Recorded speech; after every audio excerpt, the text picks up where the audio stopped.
Shalom, this is Brother Kashkwala coming back at you with another lesson, giving all glory, honor, and praises to Yahweh by Hashem Yahushai, by Hashem HaKakodash. Double honors to the apostles and elders of Great Millstone who rule and teach well. Peace, love, salutation to the elect 144 first fruit. So you can see on my screen I have Revelation, the 6th chapter. I'm only going to go into one verse, and I might title this lesson, What is the Black Horse in the Pair of Balances? Because that's what we're getting into today. Revelation 6 and 5. This is going to be an overview, or you could call it, say, a verse breakdown of Revelation chapter 6 and 5. I know Apostle Tahar, he did a breakdown of Revelation 6 some years back. Apostle Ramlov, he revamped it last year around July time frame, which I might try to find the link and put that in the description box below if I can find it. But I know he did a Revelation 6 breakdown last year. So it's a fairly new, lesson, to get that Revelation 6 breakdown. So without further ado, let's jump into it and figure out what the black horse and the pair of balances are and what they represent. So this is Revelation 6 and 5. It says, "And when he had opened the third seal, I heard the third beast say, 'Come and see.' And I beheld, and lo, a black horse, and he that sat on him had a pair of balances in his hand." So let's just go ahead and do the spoiler alert. Revelation 6 and 5 is talking about judgment. All right? And the judgment that it's speaking about is slavery. All right? So let's break down what that is. So it says, and when he had opened the third seal, I heard the third beast say, 'Come and see.' And I beheld, and lo, a black horse." So let's stop there. And lo, a black horse. So what is the black horse? The black horse is a representation of the slavery. The black horse is a representation of the slavery. All right. So let me get, let's get Lamentations, the first chapter. We're going to read this. So Lamentations 1 and 1. It says, "How doth the city sit solitary?" Okay, so this is Jeremiah writing this book. He wrote the book of Lamentations. The book of Lamentations is right after the book of Jeremiah. So he's saying, how doth this city sit solitary? Right, sit still, it sits empty, it sits in a solemn state, sits in a sad state. It was the stat. He's describing the status of Jerusalem or of the Israelites. How doth this city sit solitary? It says that was full of people, right? That was full of people, because we all know what happened according to, and if you don't know what happened, there's been captivities that, let me speak to the people who may not know. What happened to Israel when you read the Bible, we went through multiple captivities, okay? Well, we went through the Assyrian, the Babylonians, okay? The Persians and the Medes, the Greeks, so on and so forth. But in this case, during the time of Jeremiah, we went through the Assyrian and Babylonian, empires. All right, even Moab and Ammon had their fair share of ruling over Israel for a moment. It says that was full of people, and he was saying that was full of people because what happened to the people? They went into captivity under those nations. They were taken into captivity. So it once was a city, or once was a state of Israelites in a good stature, a good status, that ended up their people being taken into captivity. So that's what he's speaking about here. It says, how is she become as a widow, right? She, a widow is just, a widow is a woman whose husband passed on, okay? So how she became a widow, meaning they're by themselves. It says, she that was great among the nations, right? According to what is that classic Deuteronomy 7 chapter, we were great, okay?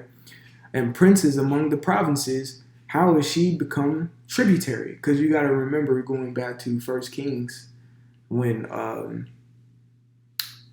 King Solomon came into rulership. Hey, we were at the pinnacle or the pedestal of our rulership. We were a great nation. We had everyone in the subjection. We had everyone as tributaries and things of that nature.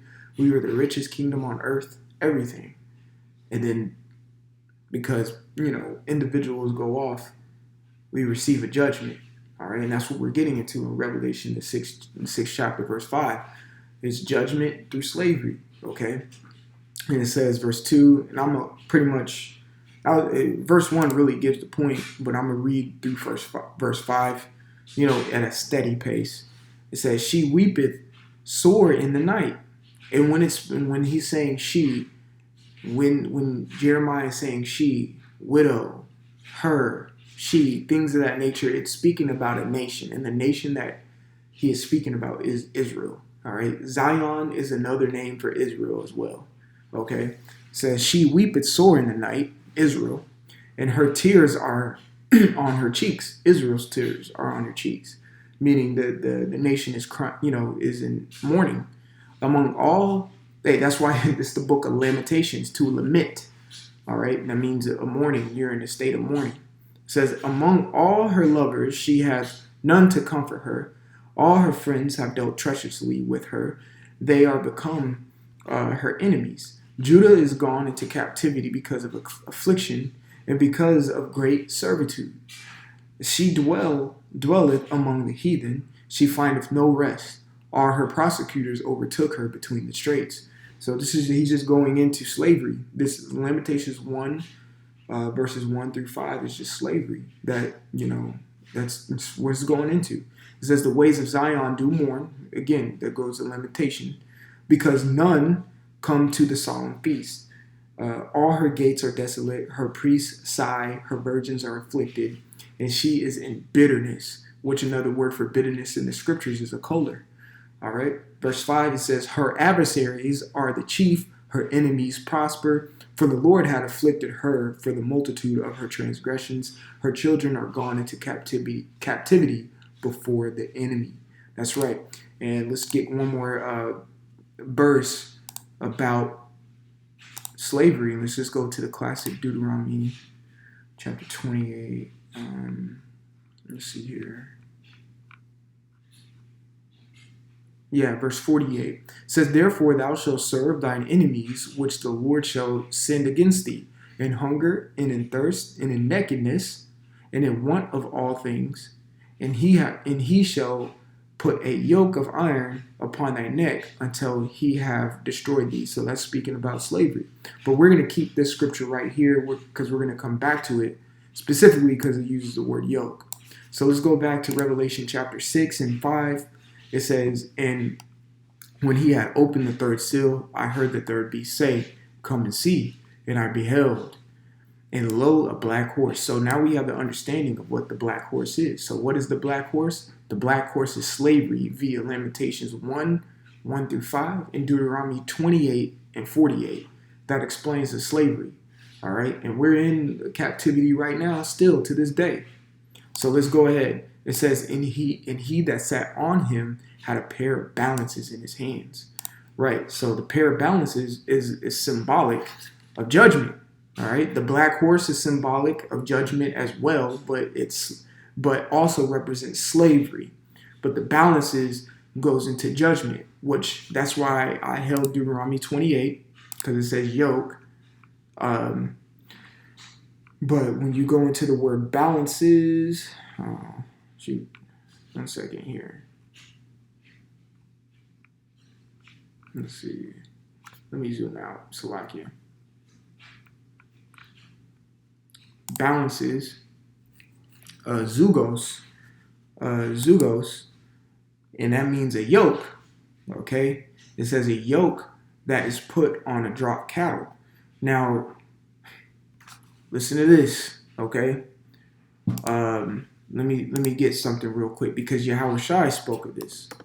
burden. I think, did I spell burden? Yeah. Burden. All right, let's go. I think it's in Luke. Bear with me. Or Matthew, Salakia. All right, so Matthew chapter 11. Okay, so it says Matthew chapter 11 and 29. Take my yoke upon you and learn of me, for I am meek and lowly in heart, and ye shall find rest unto your souls. For my yoke is easy and my burden is light. So when Yahushua was speaking here, I'm putting red lettering so you know it's him. So it's take my yoke upon you. When you go into that word yoke here, all right, when Yahushua was speaking, it's the same word. It is the same word as balances. So when Yahushua is speaking in Matthew the 11th chapter, okay, and when he says take my yoke, he's telling you take my balance. See, watch how I balance life. Watch how I balance everything. Watch how I balance my ups and downs. Watch how I balance and organize my spirit. So that's what Yahushua was telling us. Okay? You know, watch how I handle judgments and things of that nature. Okay? So that's what a yoke is. It's a balance which represents judgment, because judgment is when you exercise judgment, you are exercising justice. Okay? Which justice is balanced, because justice equals fair. All right? That's what justice is. You find the fair outcome of everything, whatever the outcome is. It's just like, hey, I'm gonna say it. It's just like today. We all know, if we're privy to the understanding of the scriptures, the 2/3 are gonna get destroyed, and that's justified by their actions. Okay. If the scriptures even say in the Matthew the 12th chapter, Yahushua said it, for every idle word a man shall take account of. All right, and shall be judged of those words. So if you're speaking of death all the time, well, that's what you're getting, because you're always speaking it into existence, and that's what you get. It's fair enough. If you are conducting wicked things and unrighteous dealings and things of that nature, well, guess what? Your reward will be, and that's just. If you're promoting positivity into the world, into the, you know, Jake like to be like putting positive energy to the universe. And well, if you're doing that, well, guess what's going to come back to you? The same positive judgment, or the same positive fair reward. Simple. Okay? So the balances, the pair of balances, okay, that is a representation of judgment. And you can, matter of fact, I'm going to get back, because you can link this up with Revelation the 13th chapter. You know, pretty much it makes me think of like, 1 second. Matter of fact, let me see. See, it goes slavery. It says a burden or bondage. So this is what I want to. It says troublesome laws imposed on one. So even that can go into like a draconian measure at times, which you can link with the Revelation, the 13th chapter, where it says spoke as a dragon.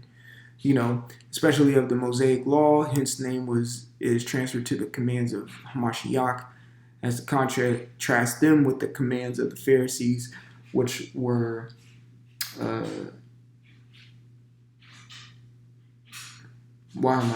can't pronounce this, I don't know why. Vertible yoke, yet in Hamashiach's commands must be submitted to, though easier to be kept. It says a balance of pair of scales, which is judgment. Okay, simple. All right, so let's go back and clear everything up, you know, and go a little slower here so we understand what the balances in the black horse is. So it says verse 5, Revelation 6 and 5, and when he had opened the third seal, I heard the third beast say, come and see. And I beheld, and lo, a black horse. So now we understand, because of Lamentations 1 and Deuteronomy 28 and 48, that the black horse is speaking about judgment, but really represents the slavery. That's what it represents, slavery. It says, and he that sat on him had a pair of balances in his hand. And when you understand by going through Matthew 11 chapter, all right, that balances, it goes into yoke, which is mentioned here in Deuteronomy 28 and 48, all right, which also goes into slavery as well, but that the proper thing to call the pair of balances is the judgment. All right. So the black horse is slavery, and the pair of balances is judgment. So that's what Revelation chapter 6 and 5 is speaking about. It's speaking about the judgment and the slavery.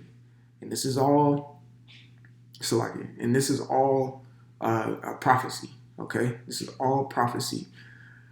Revelation 6 and 5 is talking about things that's already happened and things that are about to happen and happening right now. All right. So, Lord willing, this is edifying. I want to give all glory, honor, and praises to Yahweh, by Hashem Yahweh Shai, by Hashem Achakadash. Double honors to the apostles and elders of Great Millstone and rule and teach well. Peace, love, citation to the elect 144 first fruit. It's Brother Kashkwal. Until the next time, we'll say shalom. And like always, repent, for Yahweh Shai is coming back sooner than what me and you believed. All right, shalom.